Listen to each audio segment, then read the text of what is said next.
It's time for Sukkot, and it's time to rejoice. Why am I acting like this? So in this video, let's talk about how Christians and Messianic Jews can celebrate Sukkot, or the Feast of Tabernacles, and be able to teach them to your kids and family. My name is Leilani, this is Living with Eve, and as a former teacher and now a homeschool mom, I am dedicated to bringing you developmental and educational tips and support and empowerment for you, the parent, as you raise your exceptional children. So make sure to click on that subscribe button if this is your jam, and the notification bell so you can get updates whenever we post them. This is part 4 of a series of videos helping Christians and Messianics celebrate these holidays with their kids. If you haven't checked out any of those videos, be sure to click on the link above. Of course, you don't have to see those videos before this one, so let's just get started. So what is Sukkot? Let's hop on over to Leviticus 23. On the first day shall be a holy convocation, and you shall not do any ordinary work. Again, no school. On the 8th day you shall hold a holy convocation and present a food offering to the Lord. It is a solemn assembly. You shall not do any ordinary work. No school again. So 1st and 8th day, no work. And this year is cool because those days happen to be on a weekday. So we're just going to take the whole month off. On the 15th day of the 7th month, when you have gathered in the produce of the land, you shall celebrate the feast of the Lord 7 days. So it is an ingathering, a harvest, just kind of like a biblical Thanksgiving. And you shall take on the first day the fruit of a splendid tree, branches of palm trees, and boughs of leafy trees, and willows of the brook. And you shall rejoice before the Lord your God for 7 days. These are your 4 species, and we call it the Lulav and Etrog. This is the Etrog. It's not a lemon, it's an Etrog.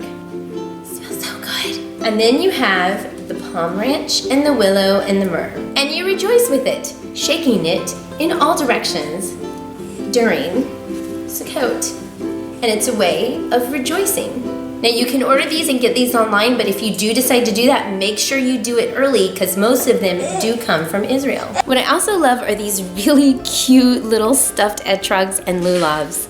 This way your kids can learn about the different species and they can shake it and you don't have to worry about it getting destroyed. So we are going to celebrate this as a feast and rejoice for 7 days.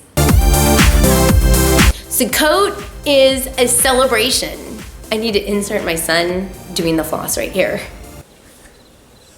He's doing the floss. Don't worry about that.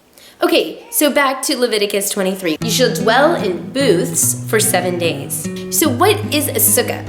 A sukkah is a temporary dwelling place or a booth that you can live inside of to remind us of the time when the Egyptians were wandering the desert for 40 years and they lived inside of booths.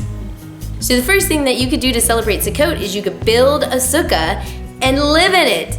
Okay, so let's talk about that. When we live inside of a sukkah, we are reminded of the simpler times in our lives, when our lives aren't jammed full of electronics and TV and responsibilities and cooking. No, you probably did cook in the sukkah. Anyway, when we dwell in the sukkah, we dwell with God, family, and friends, the bare necessities.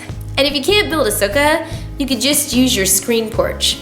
Can I bring my phone, sukkah? No. Traditionally, it has 3 walls and a roof that is see-through. Usually you put palm branches or leaves on top of it so you can see the stars. In the sukkah, if you can't live inside of it, you can do your homework in there, you can eat your meals in there, and you can decorate it, which is totally traditional, and I'm gonna get to that in a second. And if you're brave enough, you can live in there.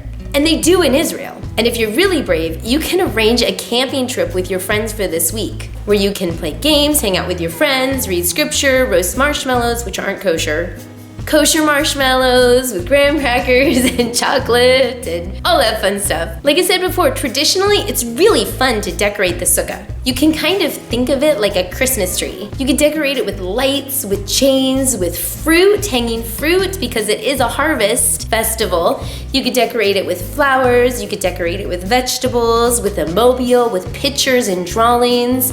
You can even make a chain with popcorn, but be careful because there are squirrels and birds that like to eat popcorn. Here are some specific ideas. We're gonna make little butterflies that we can attach to the sukkah. We're gonna take some coffee filters, then we're gonna color them and decorate them with markers, spray some water on it so the markers can kind of spread around and the colors combine, wrap it up with some string and attach it to a clothespin. The clothespin then can go onto the sukkah to make little butterflies all over your little sukkah. We're having fun cutting out palm fronds for these little tiny tabletop sukkahs. Carving out the sides to the sukkah. We're gonna start with these. We're gonna build little sukkahs and put little popsicle sticks for slats over the top, and it's gonna be the real deal. It's gonna be awesome. It's really fun to hang big fruit on your sukkah.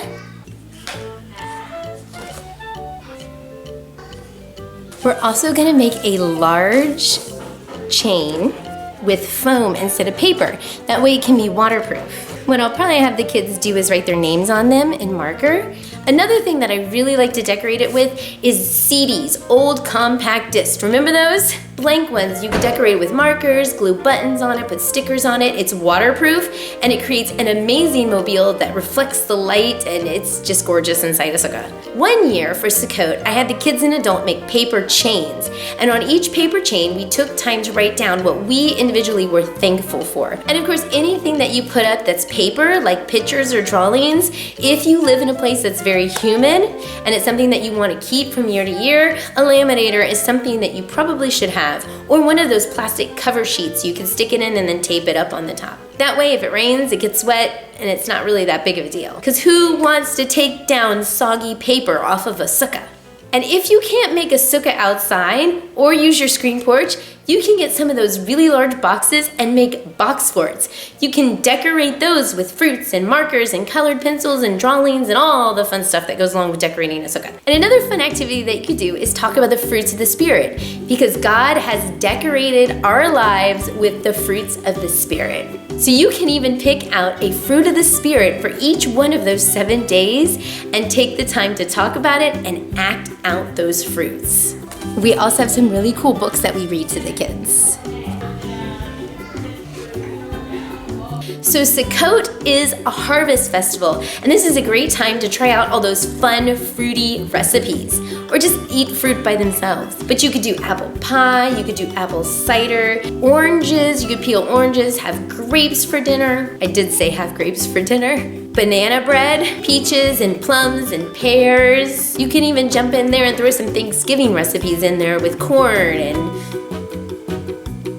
Thanksgiving stuff. And of course you can have a sukkah party. You can include games, you can have a sukkah building contest out of candy. You can pray together, you can make paper chains together, talk, eat fruit-themed foods, all that kind of stuff. And if you like this idea of throwing parties, make sure to check out our 5th video, which is where I will show you some of our party ideas, as well as talk about the last holiday, which isn't biblical but more traditional, but it does fall on the last day of Sukkot, and we call it Simchat Torah. And if it's up, I'll stick a link right up there. And just like many, many biblical holidays, we do traditionally read a story from Scripture. And this is no different. We read from the book of Ecclesiastes. Okay, let's check it out. Everyone dies. Okay, let's do that again and not be so goofy. Everyone dies. I know when you think of joyful and rejoicing, Ecclesiastes is not the first book of the Bible that comes to mind, but it does make sense. Ecclesiastes reminds us of the simpler things in life and the reality of life. And that's what Sukkot is about, focusing on the things that are most important: God, family, and community.